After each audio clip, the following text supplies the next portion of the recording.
My name is Margaret, and the moment my son-in-law looked across my dinner table and told me that his mother was twice the woman I would ever be, I set down my fork, folded my napkin very slowly and said, "Then maybe she should start covering the mortgage I've been paying on your house." The silence that followed was the loudest thing I had ever heard. My son-in-law's name is Brandon. He married my daughter Lily 6 years ago on a Saturday in June, and I stood in the second row of that church with tears on my face because I truly believed that he loved her. He had the kind of smile that filled a room, the kind of handshake that made men trust him immediately, the kind of voice that sounded like everything was already decided and you were lucky to be included. I am 67 years old. I spent 31 of those years as a registered nurse at St. Catherine's Medical Center in Portland, Oregon. I worked nights, holidays, double shifts. I missed school plays and birthday dinners, and one Thanksgiving I will never fully forgive myself for because a patient needed me, and I stayed. My husband Gerald understood.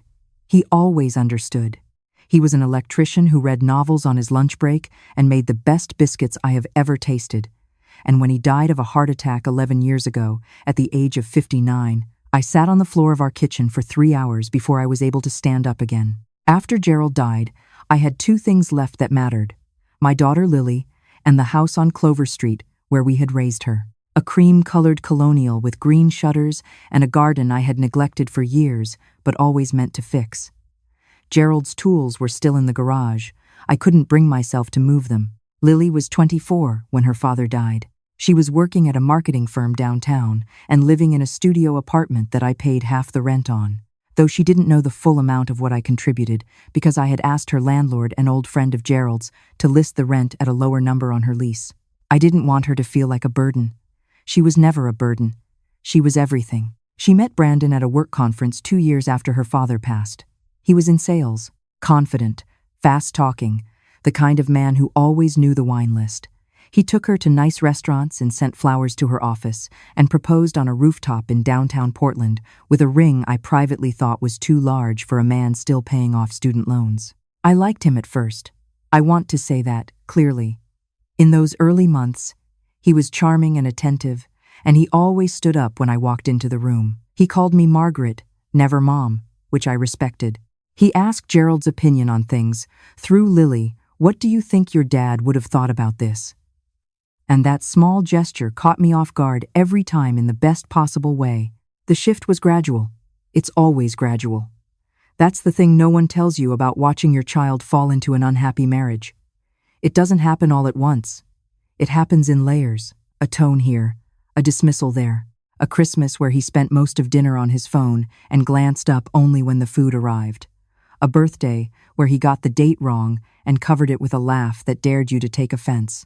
By the time Lily and Brandon were ready to buy their first home together, it was 3 years into their marriage, and I had already begun to worry in the quiet hours. But Lily was happy, or she seemed happy, and I had spent enough years watching people in hospital beds to know that the living deserve the benefit of the doubt. They found a house in Lake Oswego, a beautiful neighborhood, good schools, even though they didn't have children yet, a yard with a mature oak tree in the back that Lily photographed and sent to me with 3 exclamation points.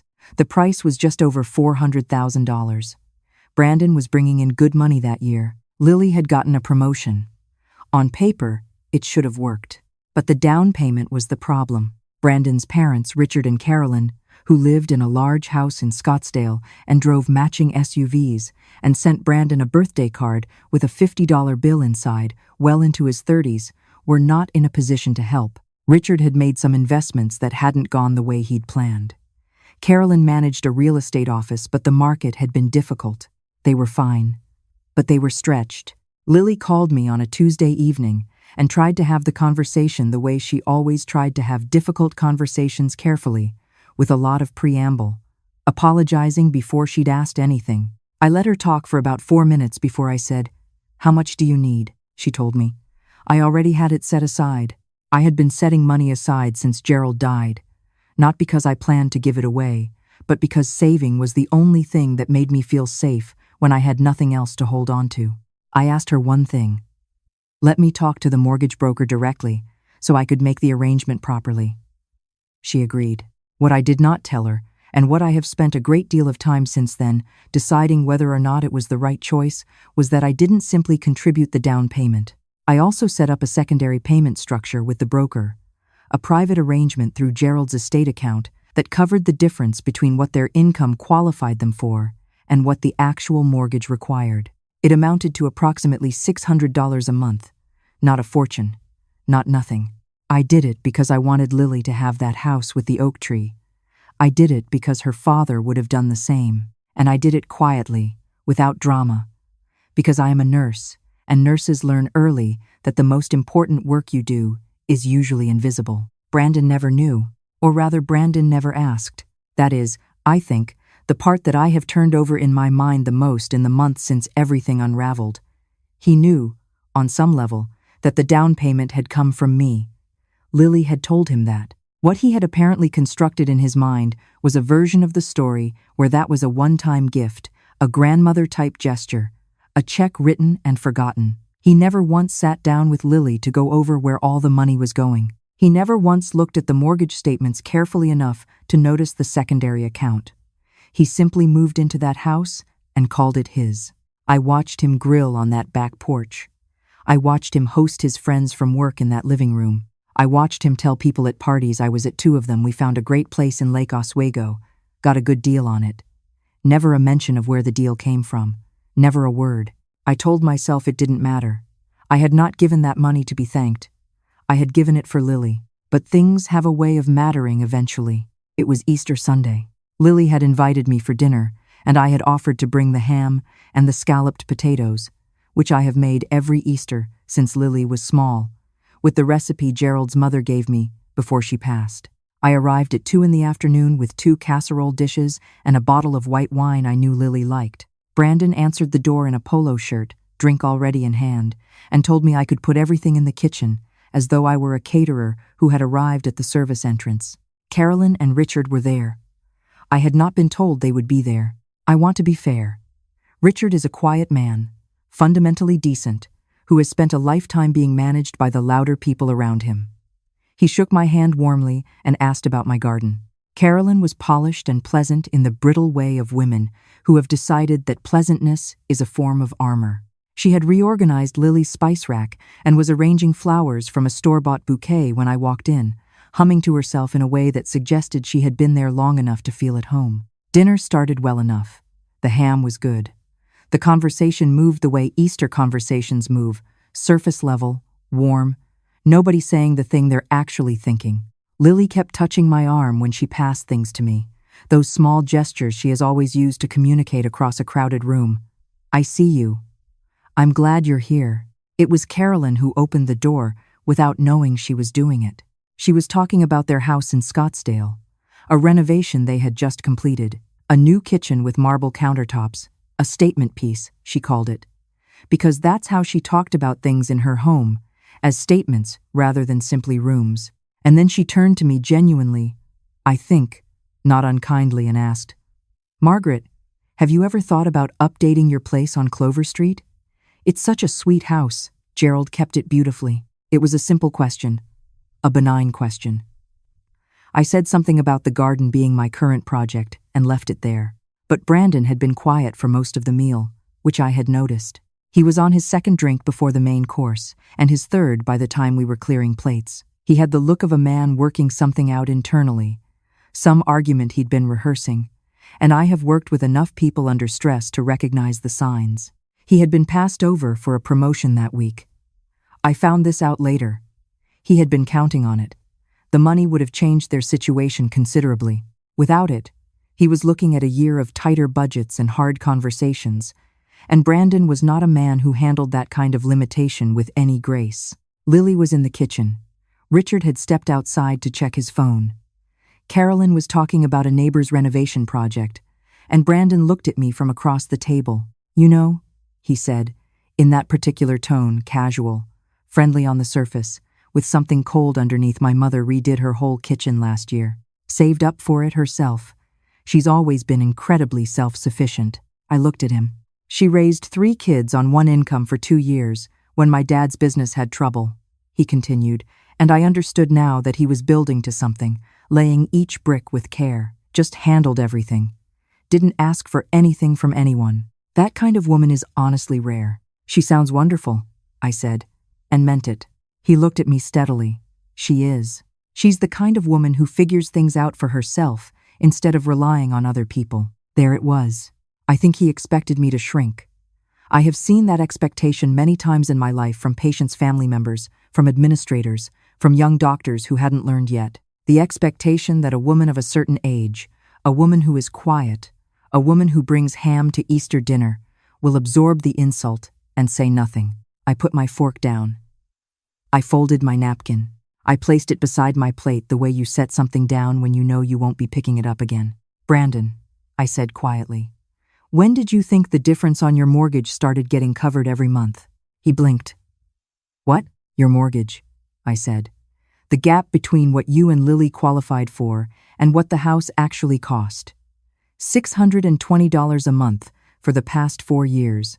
Where did you think that was coming from? The color drained from his face so completely and so quickly that I thought for a moment he might be having a medical episode. I am not being unkind. I am describing what I saw. That's not, he started. That's not possible. We pay our own mortgage. You pay the portion the lender has in your name, I said. I pay the rest.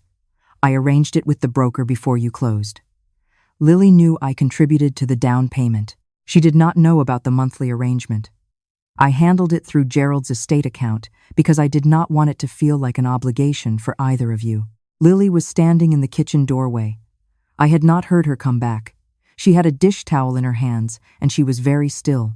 Mom, she said. Her voice was small. I should have told you, I said to her, and I meant that fully.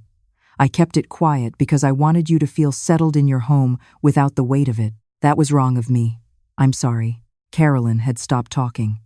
Richard had come back inside at some point and was standing near the back door with his hands in his pockets, looking at the floor. Brandon stood up. The chair scraped against the hardwood, that beautiful hardwood that I had also, as a matter of fact, paid for a portion of. Though this didn't seem like the right moment to add that detail. You had no right, he said. His voice had an edge I had never heard from him before, sharp and unsteady at the same time. You had no right to do that without telling me. That was our house, our decision. Your wife knew I contributed, I said. I kept the specifics from both of you to avoid exactly this kind of conversation. I see now that I only delayed it. So this whole time, he said, this whole time I thought. He stopped. I could see him recalculating. 4 years of a story he had told himself, told his friends, told his parents. You've been holding this over us. I have never mentioned it to anyone, I said. Until now. When you told me that your mother is the kind of woman who doesn't rely on other people, I thought it was relevant. Lily made a sound I cannot adequately describe. It was not a cry, and it was not a laugh. It was something that lives between the two, the kind of sound a person makes when something large and heavy settles into place. Brandon turned to her. Did you know about the monthly payments? No, she said. I knew about the down payment. That's all she told me. She's been paying our mortgage for 4 years, and you're not. He caught himself. Looked at me. Looked at his parents, who were both very carefully not looking at him.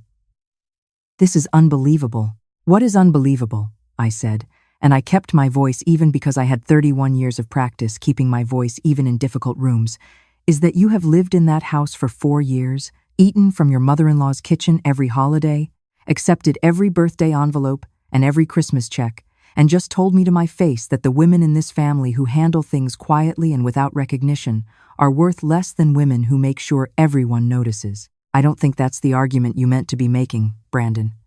But it's the one you made. His mother looked at her plate. His father cleared his throat. Lily set down the dish towel on the counter and walked to the table and sat down next to me. She reached over and put her hand on top of mine without looking at me. Just placed it there. And I felt something loosen in my chest that I had not realized I'd been holding tight for years. Brandon sat back down. He looked, for the first time in all the years I had known him, genuinely lost. Not angry, not defensive, just lost. I didn't know, he said, and his voice was different now, quieter. I genuinely didn't know. I know you didn't, I said. That was my choice. And it was a choice I made for Lily, not for you to owe me anything. I want to be clear about that. I didn't do it so that you would be grateful. I did it so my daughter could have an oak tree in her backyard." I paused. "But I also did not do it so that I could sit in her dining room and be told that I have never contributed anything real." The table was quiet for a long time. Richard finally said, to no one in particular, "The ham is very good, Margaret." And somehow I don't fully understand how that was the thing that broke the tension. Carolyn let out a breath that was almost a laugh. Lily squeezed my hand. Even Brandon, after a long moment, looked up with something exhausted and humbled on his face. We did not resolve everything that evening. These things never resolve in an evening. On the drive home, I kept both hands on the wheel and let myself feel the fullness of what had just happened, not the anger, which had already quieted, but the strange lightness, the feeling of a door that had been stuck for years, finally swinging open. Lily called me the next morning. She asked if she could come over, and I told her, of course, and she was at my door by 9 o'clock with coffee from the place on Morrison Street that she knows I like. We sat in the kitchen where Gerald's tools were still in the garage and talked for 3 hours. She told me that she had known for a while that the marriage was not what she had hoped, not the dramatic version of knowing, not the kind that comes from one terrible moment, but the quiet, accumulating version that comes from 1,000 small moments of feeling invisible. She had been afraid to say it out loud. Saying it out loud made it real. I told her that I understood that kind of knowing better than most. She asked me why I had never said anything, all those years, about what I had been paying. I thought about it honestly before I answered. "Because I was afraid," I said. "Afraid that if I said it out loud, it would change what it meant. I didn't want it to be about money. I wanted it to just be what you do when someone you love needs something." She looked at me for a long moment. "You could have told me." "Mom, I know," I said. "I'm telling you now." She stayed for lunch. We made grilled cheese on the good bread and sat at the kitchen table, and I told her about the garden plan I had been sketching out, the raised beds I wanted to put in along the south fence, the heirloom tomatoes I had been reading about. She pulled up pictures on her phone, and we argued pleasantly about the merits of various basil varieties for nearly 45 minutes, and I cannot tell you the last time an ordinary afternoon felt so specifically and exactly like something worth keeping. Brandon came to see me the following week on a Wednesday, alone. He stood on my porch with his hands in his jacket pockets, and I could see that he had not slept well, and I felt the particular kind of compassion for him that has nothing to do with excusing the harm someone has caused, and everything to do with recognizing that harm and pride live very close together in certain people. He apologized. He did it without a lot of preamble, which I respected, and without conditions, which I respected even more. He said he had spent a week thinking about what it meant to benefit from something without seeing it, and how easy it was to tell yourself a story about your own competence when the scaffolding holding everything up had been made invisible. I told him I appreciated that. I did not tell him that everything was fine, because it wasn't fine. Exactly, or at least, not yet. But I told him that I believed people were capable of becoming different versions of themselves when they were honest about what the old version had cost other people. He nodded like a man who had been given more credit than he expected and wasn't sure what to do with it. He and Lily started counseling the following month. I don't know what happens next for them. I don't think they know either. But Lily sounds different on the phone now, less careful, less like someone navigating around an obstacle, more like herself. I started the garden in April. I put in the raised beds along the south fence exactly the way I had planned. A neighbor 2 doors down, a retired librarian named Helen, who lost her husband the same year I lost, Gerald, came over one afternoon and helped me turn the soil. And we talked the whole time without a single pause, the way you talk with someone when you have somehow missed years together without knowing it. She came back the following Saturday and brought seeds. I turned 68 in May. Lily took me to dinner at a quiet restaurant by the river, just the two of us, and we shared a dessert we didn't need and talked until they started turning the lights down. On the drive home, she told me she had been doing some thinking about what she wanted her life to look like, what she wanted to stop apologizing for, what she wanted to say out loud instead of carrying quietly. I told her I thought 68 was a good year to figure some of those things out. She laughed. "How would you know? You just got there." "I've been practicing," I said. That night I sat in Gerald's armchair, the green one by the window that I have never moved and never will, and looked out at the garden in the dark. You can't see much at night, just shapes and the suggestion of things growing. But I knew what was out there. I had put it there myself, with my own hands, one deliberate inch at a time. I am not a woman who needs to be seen to know she exists. I spent 31 years doing the work that mattered most in rooms where no one was keeping score. I raised a daughter who knows how to love people, even when it's inconvenient. I kept a house that still smells like the man I lost too early on cold mornings. And I have no plans to change that. But I am also, it turns out, a woman who knows when enough is enough. When the silence that protected the people you love starts protecting something else instead. When the thing you did quietly for years becomes the exact reason someone feels entitled to look you in the eye and count you as nothing. There are moments that require you to set down your fork. I have learned to recognize them. And I have learned late, maybe, but not too late, that setting it down is not the end of the meal. It is simply the moment you stop pretending you are eating. The tomatoes came in beautifully that first summer. Helen and I split them down the middle and made sauce on a Saturday afternoon with the windows open and something playing softly from the old radio Gerald kept on the counter. And the kitchen smelled like garlic and basil, and the particular warmth of a house that is being lived in fully. I thought about what Brandon had said, about his mother being the kind of woman who figures things out for herself. I think she probably is. I hope she is. I bear her no resentment. But I have also spent 68 years figuring things out, and a fair number of those years I did it so quietly that the people closest to me forgot it was happening at all. I don't think that's humility. I think, looking back, that it was a habit I had confused for a virtue. There is a difference between giving without needing credit and disappearing so completely that your presence registers as nothing. I know the difference now. My name is Margaret. I am 68 years old. I have a garden on Clover Street and a daughter who is learning to use her voice, and a neighbor who brings seeds and a kitchen that smells like everything worth staying for. I set my fork down on Easter Sunday, and I have not picked up the old weight again. I don't plan to.